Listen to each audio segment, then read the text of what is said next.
Hello दोस्तों, नमस्कार। ऐसे हम किसी चैनल में मैं आप सब लोगों का दिल से बहुत बहुत स्वागत करता हूँ।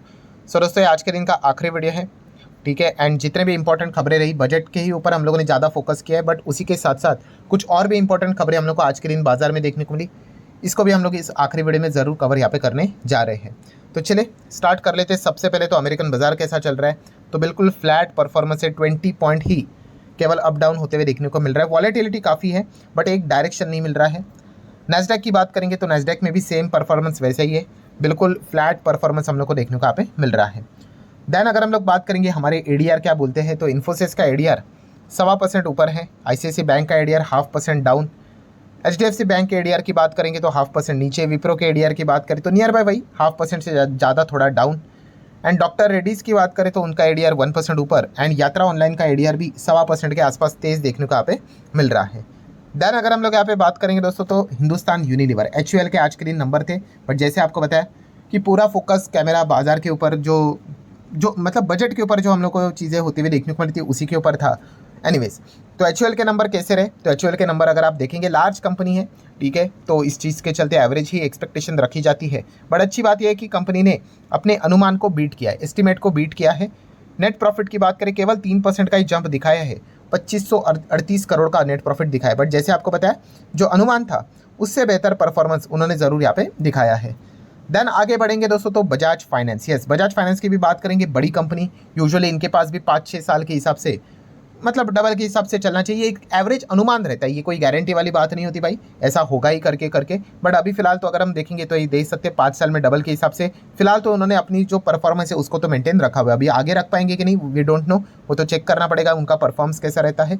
एनीवेज, सो बजाज फाइनेंस के Q1 के रिजल्ट कैसे रहे, तो नेट प्रॉफिट में 14% की जंप देखने को मिल गई ईयर ऑन ईयर बेसिस। लगभग 3,912 करोड़ का प्रॉफिट कंपनी ने यहाँ पे बुक किया है। एंड नेट इंटरेस्ट इनकम की बात करें तो 25% की जंप इन्होंने दिखाई है। मतलब एनबीएफसी की अगर हम लोग बात करें तो इनका नेट इंटरेस्ट इनकम काफ़ी अच्छा देखने को यहाँ पे मिल रहा है। बैंक की बात करें तो उनका नेट इंटरेस्ट इनकम, उसका जो मार्जिन है वो काफ़ी ज़्यादा कॉन्ट्रैक्ट होते हुए देखने को मिल रहा है। बिकॉज इसके पीछे का रीज़न है उनका जो कासा रेशो है वो गिर रहा है, ठीक है। बीच में जो रिपोर्ट भी हम लोगों ने देखी थी आरबीआई की ओर से भी, कि लोग यहाँ पे बैंक्स में जो सेविंग रहते हैं वहाँ पे नहीं रख रहे पैसे, अभी वो पैसा मार्केट में जा रहा है। कुछ लोग एफएनओ भी कर रहे हैं, कुछ लोग डायरेक्ट इन्वेस्टमेंट कर रहे हैं, कुछ लोग म्यूचुअल फंड में रख रहे हैं। तो इस चीज़ के चलते जो बैंक को सस्ते दाम में जो यहाँ पे saving account and current account के चलते जो पैसा मिलता था वो अभी इतना नहीं मिल रहा है, उसका रेशो नीचे जा रहा है। एंड इसीलिए उनके जो नेट इंटरेस्ट इनकम है, मार्जिन है, वो कॉन्ट्रैक्ट कर रहे हैं। बट एनबीएफसी की अगर हम लोग बात करें तो वो पब्लिक से डिपॉजिट तो नहीं लेते, वो अलग लेवल से फंडिंग रेज करते हैं। एंड इसीलिए आप देख सकते हो कि एनबीएफसी अभी काफ़ी अच्छा अट्रैक्टिव परफॉर्मेंस यहाँ पे दिखा रही है। एंड इसी चीज़ को कम करने के लिए बोला गया है कि शायद से सरकार ने अभी क्या किया, आज के दिन शेयर बाजार के ऊपर जो भी ट्रेडिंग करते हैं, इन्वेस्टिंग करते हैं, सबके ऊपर टैक्स यहाँ पे बढ़ा दिया है कि वापस पैसा शायद से सेविंग अकाउंट में, करंट अकाउंट में आ जाए करके। बट चांसेस तो उसके कम ही फिलहाल तो लग रहे हैं। एनीवेज, बजाज फाइनेंस की बात करें, काफ़ी लोग ये कह रहे होंगे भाई सारी चीज़ें तो ठीक है बट व्हाट अबाउट एस्टिमेट, तो एस्टिमेट अगर आप देखोगे एस्टिमेट मिस होते हुए देखने को यहाँ पे मिल चुके हैं, ठीक है। स्लाइटली हम यहाँ पे कह सकते हैं समवेयर अराउंड एक्सपेक्ट किया गया था कि 4,000 करोड़ के आसपास का नेट प्रॉफिट होना चाहिए, जो कि 3,912 करोड़ का हम लोग को देखने को यहाँ पे मिल चुका है। सो एस्टिमेट से थोड़ा सा चीज़ें मिस होते हुए देखने को मिल चुकी है।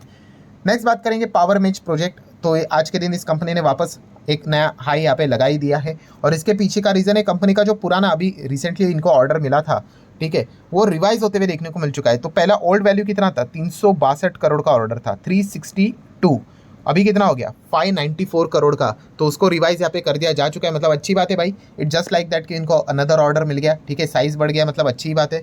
तो नेक्स्ट अगर बात करेंगे ICICI Prudential life, ICICI Pru की बात करेंगे, इनके भी नंबर थे, तो कैसा रहा इनका प्रॉफिट, नियर बाय 9% के आसपास की तेजी देखने को यहाँ पे मिल चुके हैं। नेट प्रॉफिट के हिसाब से 225 करोड़ तक नेट प्रॉफिट जंप करते हुए देखने को यहाँ पे मिल चुका है। आगे बढ़ेंगे सुजलॉन एनर्जी, सुजलॉन एनर्जी के भी नंबर देखे थे, 3 फोल्ड प्रॉफिट हम लोग को होते हुए देखने को मिला, 200% की जंप देखने को मिल गई। एस्टिमेट को भी इन्होंने बीट किया, इसी चीज़ के चलते अच्छा परफॉर्मेंस देखने को मिला था। सर्किट में ही चल रहा था एंड देन सडनली बीच में तो आपको पता ही है मार्केट को एकदम ही झटका दे दिया निर्मला सीतारमन जी ने कि एसटीसीजी, एलटीसीजी, एसटीटी सबके ऊपर टैक्स बढ़ा दिया। एंड बाद में कुछ क्लैरिफिकेशन आ गई जिसके चलते थोड़ी सी रिकवरी भी आ गई कि रेट्रोस्पेक्टिव नहीं लगेगा टैक्स करके। एंड उसके बाद कॉर्पोरेट टैक्स से रिलेटेड बातें उन्होंने बोल दी। फॉरेन कॉर्पोरेट टैक्स जो 40% लगता था वो उन्होंने 35% तक घटा दिया। तो बड़े प्लेयर्स का ज़बरदस्त फायदा हुआ है। आम इंसान की बात करें तो ज़बरदस्त बैंड यहाँ पे बच चुकी है। दैन बात करेंगे दोस्तों कुछ कंपनियां जिन्होंने अच्छे नंबर्स दिखाए थे, लोटस चॉकलेट, इनको कोई फर्क नहीं पड़ा क्योंकि इनका परफॉर्मेंस काफ़ी अच्छा था, तो बेचने वाले यहाँ पे कोई नहीं थे, खरीदने वाले थे, तो इसी चीज़ के चलते तेज़ी देखने को मिल रही थी। मोस्ट चिप टेक्नोलॉजी के भी नंबर क्वार्टर ऑन क्वार्टर अच्छे देखने को मिले थे। तो आज के दिन की बात करें फिर भी नेट तेज़ी 1% की इन्होंने यहाँ पे मेंटेन करके रखी हुई है। दैन अगर हम लोग बात करेंगे दोस्तों तो बजट से रिलेटेड, ठीक है, तो काफ़ी सारे अलग अलग सवाल यहाँ पे आते रहते हैं। सबसे पहले अगर हम लोग बात करें कि बजट में सरकार ने एक बहुत बड़ी मिस्टेक की है, ऐसी भी बहुत सारे एक्सपर्ट का यहाँ पे मानना है। किस चीज़ के चलते उन्होंने गलती की है, तो दोस्तों यहाँ पे उन्होंने महाराष्ट्र से रिलेटेड एंड हरियाणा से रिलेटेड कुछ भी यहाँ पे बजट में चीज़ें रखी नहीं है, ठीक है। मतलब बोलते हैं ना कि हरियाणा महाराष्ट्र का नाम तक यहाँ पे उन्होंने लिया नहीं है। और इससे रिलेटेड मतलब प्रॉब्लम क्या है, प्रॉब्लम यह है कि अभी नवंबर दिसंबर में महाराष्ट्र एंड हरियाणा में हम लोग को इलेक्शन देखने को यहाँ पे मिलने वाले हैं। तो इस एक चीज़ के चलते यहाँ पे उनको काफ़ी ज़्यादा फटका यहाँ पे पड़ सकता है। ये एक पॉइंट हम लोग को ज़रूर देखने को मिले। इनफैक्ट हरियाणा की अगर हम लोग बात करें वहाँ पे तो जो अलग अलग पॉलिटिकली जो आउटरेज है वो भी हम लोग को देखने को यहाँ पे मिल चुका है। तो ये सारी चीज़ें हम ज़रूर कह सकते हैं। पॉलिटिकली वैसे अगर हम लोग बात करें तो ये आने वाले समय में जो नेक्स्ट इलेक्शन यहाँ पे रहेगा हरियाणा एंड महाराष्ट्र में, इस चीज़ के चलते जो अभी की रूलिंग पार्टी है उनको इस चीज़ का अच्छा खासा खामियाजा भी भुगतना शायद से यहाँ पे पड़ सकता है। दैन अगर हम लोग बात करेंगे एसआरएफ की भी नंबर देखने को यहाँ पे मिल गए। केमिकल सेगमेंट से जुड़ी हुई कंपनी आपको पता ही है। कंपनी के नेट प्रॉफिट की बात करेंगे तो 30% और गिरावट हम लोग को होती हुई देखने को यहाँ पे मिल चुकी है। इसके पहले का प्रॉफिट था 350 करोड़, जो अभी 250 करोड़ तक नीचे आ चुका है, ठीक है। केमिकल कंपनीज में आपको पता है डिमांड लोअर लेवल पे जाते हुए देखने को मिल चुका है। हालांकि आप देख सकते हैं कंपनी का जो मैनेजमेंट है वो अभी भी ऑप्टिमिस्टिक ही हम लोग को देखने को यहाँ पे मिल रहा है। सो ये एंटायर केमिकल सेगमेंट की हम लोग को दिक्कत देखने को मिले। और बिजनेस की बात करें दोस्तों तो इस प्रकार के साइकिल्स हमेशा हम लोग को देखने को यहाँ पे मिलते रहते हैं। देन बात करेंगे एफआईएस एक्टिविटीज, तो डीआईएस ने क्या किया आज के दिन, तो लगभग 1400 करोड़ का माल यहाँ पे खरीदा है।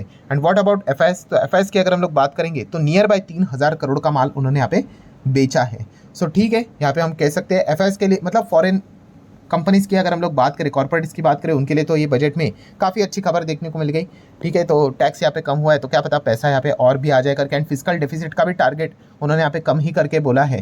तो इस चीज़ के चलते भी और भी इन्फ्लो हम लोग को फॉरेन इन्वेस्टर की ओर से इंडियन मार्केट में आते हुए देखने को भविष्य में मिल सकता है। देन अगर हम लोग बात करेंगे गोल्ड के रेट दोस्तों जो कि 75,000 के ऊपर यहाँ पे चल रहे थे, एक झटके में 4000 पॉइंट्स हम लोगों को या फिर 4000 रुपया नीचे गिरते हुए देखने को यहाँ पे मिल गए। बिकॉज बजट में निर्मला सीतारमण जी ने क्या कर दिया, गोल्ड के ऊपर जो कस्टम ड्यूटी लगती है, ठीक है, रफली हम कह सकते हैं 15% के आसपास, वो 6% तक नीचे खींच दी, ठीक है। तो इस चीज़ के चलते क्या हो जाएगा, गोल्ड सस्ता हो जाएगा, बाहर से गोल्ड सस्ता आ जाएगा, ठीक है। तो ज्वेलरी वाले कंपनीज के स्टॉक्स हम लोगों ने देखे थे, अभी जो एक वीडियो बनाया था कि कैसे रॉकेट बन गए, टाइटन रॉकेट बन गया, कल्याण ज्वेलर्स भाग गया, ठीक है, त्रिभुवन दास ज्वेलरी भाग गया, पीसी ज्वेलर ने अपर सर्किट लगा दिया, ठीक है। तो ये इसके पीछे का रीज़न हम लोग को देखने को यहाँ पे मिल रहा था। देन अगर हम लोग बात करेंगे दोस्तों तो यस, एक चीज़ यहाँ पे बाजार में यहाँ पे बोली जा रही है या फिर कमेंट सेक्शन में पूछी जा रही है कि सर क्या एलटीसीजी और एसटीसीजी के ऊपर जो टैक्स यहाँ पे बढ़ाया है इसके चलते जो हंगामा देखने को मिला है, तो क्या ये एसटीसीजी एलटीसीजी हटने वाला है? तो दोस्तों ऐसी कोई भी खबर नहीं है। देखिए बाजार में ऐसे काफ़ी सारी अफवाहें यहाँ पे चलती रहती है, ऐसी कोई चीज़ें नहीं होती। ये बजट में जो भी चीज़ें की जाती है वेल प्लान यहाँ पे की जाती है, ठीक है। तो निर्मला सीतारमण जी को डेफिनेटली दोस्तों उनका जो प्रेस कॉन्फ्रेंस अभी यहाँ पे था, ठीक है, आफ्टर पोस्ट बजट, तो उनको इसी से रिलेटेड सबसे ज़्यादा यहाँ पे मतलब सवाल पूछा गया कि आपने जो है टैक्सेशन से रिलेटेड खास करके एलटीसीजी बढ़ा दिया, 10 से 12.5 कर दिया, क्योंकि लॉन्ग टर्म के हिसाब से होता है। तो मतलब यूजुअली पूछने का तरीका ये था कि मतलब इसके पीछे का लॉजिक क्या था। तो निर्मला सीतारमण जी ने इससे रिलेटेड इसका जवाब दिया। आप देख सकते हो कि government wanted to simplify the approach of a taxation, ठीक है, टू अ टैक्सेशन, ठीक है। एंड इस चीज़ के चलते मतलब ये उनका बिलीफ है कि जो एवरेज टैक्सेशन है, इस चीज़ के चलते उन्होंने जो कदम उठाया है, इस चीज़ के चलते वो हम लोगों को नीचे आते हुए देखने को यहाँ पे मिला है। ये पॉइंट उन्होंने अपने साइड से सामने यहाँ पे रखा हुआ है। सो वो यही कहने की कोशिश कर रही थी, the point that we bought the मतलब जो टैक्स है वो यहाँ पे उन्होंने नीचे लाया 12.5% यहाँ पे लगाने के चलते। एंड इस चीज़ के चलते वो इनकरेज करेगा इन्वेस्टमेंट, और ज़्यादा इन्वेस्टमेंट यहाँ पे बाजार में आए। ये पॉइंट उन्होंने फिलहाल तो सामने यहाँ पे रखा हुआ है। सो ऑब्वियसली अगेन मैं यहाँ पे ऐड करना चाहूँगा भाई, ये सारी चीज़ें उन्होंने बोली है, मैंने यहाँ पे नहीं बोली है। उनका कहने का तर्क यही था कि एवरेज टैक्सेशन को यहाँ पे उन्होंने नीचे लाया ये सारी चीज़ों को करके। तो ये पॉइंट फिलहाल तो देखने को यहाँ पे मिल रहा है। नेक्स्ट अगर हम लोग बात करेंगे दोस्तों तो मोस्ट इंपॉर्टेंट पॉइंट कौन सा, कि अब आगे क्या होगा। आगे क्या होगा मतलब हमेशा बजट के बाद भी, अभी आज के दिन तो बजट था एंड यूजुअली क्या होता है बजट में काफ़ी ज़्यादा चीज़ें अनुमान के हिसाब से चलती है, बट आज के दिन जो झटका दिया एंड खास करके जो झटका दिया है वो शेयर बाजार को ही यहाँ पे दिया है। हर पैमाने के ऊपर टैक्स यहाँ पे हम लोग को बढ़ते हुए देखने को मिल चुका है। तो इस चीज़ को बाजार किस हिसाब से एडजस्ट करता है, अभी ये भी देखने वाली बात होगी। सो आने वाले जो दिन रहेंगे, कल की बात करें, परसों की बात करें, ये काफ़ी इंपॉर्टेंट रहेगा कि बाजार इसके ऊपर कैसे ओवरऑल रिएक्ट करता है। आज के दिन तो रिएक्शन तो हम लोग को क्विक देखने को मिल गया, ठीक है, बट ये एकदम आउट ऑफ सिलेबस वाली चीज़ें थी। तो अभी आगे क्या होता है ये देखना आने वाले हफ्ते में काफ़ी ज़्यादा इंटरेस्टिंग पार्ट यहाँ पे रहने वाला है। प्लस रेलवे की अगर हम लोग बात करें, जो लोग पूछ रहे हैं सर रेलवे डिफेंस, मैंने ऑलरेडी इसके ऊपर वीडियो बना दिया है दोस्तों, कि इनसे रिलेटेड एक एक लाइन में ही सारी चीज़ें हम लोग को समराइज करते हुए देखने को मिल गई। जो ऑलरेडी इन्होंने देखे रखा हुआ था वही सारी चीज़ें हम लोग को कंटिन्यू रहते हुए देखने को मिल रही है। कोई इन्होंने एलोकेशंस बढ़ाया नहीं है। मैंने बोला ना, रेलवे की बात करें, डिफेंस की बात करें, इंफ्रा, इन लाइन चीज़ें हम लोग को देखने को यहाँ पे मिल रही है। कोई नई चीज़ ऐड नहीं हुई है, ठीक है। अपोनेंट ने इसी चीज़ के चलते क्रिटिसाइज भी किया सरकार को कि ये सारी चीज़ों के चलते उन्होंने ये चीज़ें हाइक नहीं इसीलिए नहीं की है। इनफैक्ट कुछ चीज़ों के चलते एलोकेशन तो कम इसीलिए किया है ताकि बिहार एंड आंध्र प्रदेश को अलोकेशन यहाँ पे ज़्यादा दिया जा सके एंड इनकी सरकार बनी रह सके। ये अपोजिशन का आरोप फिलहाल तो उन्होंने यहाँ पे लगाया, वो भी मैंने आप लोगों के सामने रख दिया है। तो चलिए ठीक है भाई, जितने इंपॉर्टेंट पॉइंट्स थे सारे यहाँ पे मैंने कवर कर लिया। अभी देख लेते हैं कल के दिन क्या होता है करके। तो मिलते हैं कल, तब तक के लिए बाय बाय।